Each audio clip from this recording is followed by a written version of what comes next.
Former South Korean President Yoon Yeol has been sentenced to life in prison after declaring martial law in December 2024.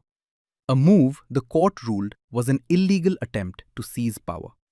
Judges found that Yoon unlawfully mobilized the military and police to take control of the National Assembly, arrest political opponents, and govern without constitutional checks.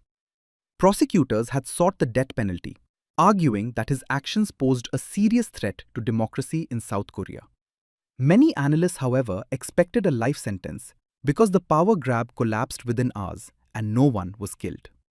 South Korea has not carried out an execution since 1997 and is widely regarded as having an unofficial moratorium on the death penalty.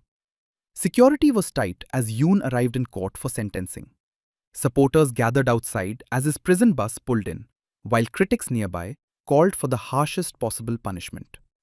Yoon has defended his decision, insisting the martial law order was necessary to stop what he described as anti-state liberal lawmakers from obstructing his agenda.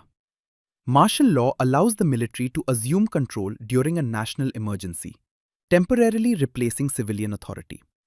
In Yoon's case, hundreds of troops surrounded the National Assembly and entered Election Commission offices. The decree lasted about 6 hours, but the political shock was immediate. Thousands of protesters rushed to parliament, and lawmakers forced their way past soldiers into the chamber, where they unanimously voted to lift the order. Days later, they impeached him. On December 14, 2024, Yoon was suspended from office. In April 2025, the Constitutional Court formally removed him from the presidency. He has been under arrest since July 2025 and now faces multiple convictions.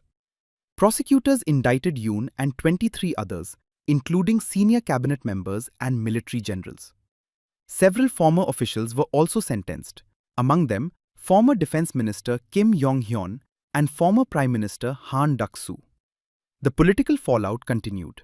In June, Lee Jae-myung of the Democratic Party won a snap election to become the country's new president. He appointed independent counsels to further investigate Yoon and his associates. For many South Koreans, the crisis revived painful historical memories. The country only became a full democracy in the late 1980s, and military involvement in politics remains deeply sensitive. In 1961, military strongman Park Chung-hee seized power in a coup and later used martial law to silence dissent during nearly 2 decades in office. After Park's assassination in 1979, General Doo-hwan led another coup. In 1980, his forces brutally suppressed a pro-democracy uprising in Gwangju, killing at least 200 people. Mass protests in 1987 eventually forced the government to allow direct presidential elections, marking a decisive turning point in South Korea's democratic history. Against that historical backdrop, the sight of troops surrounding parliament in 2024 was for many a shocking reminder of a past they believed had long been left behind.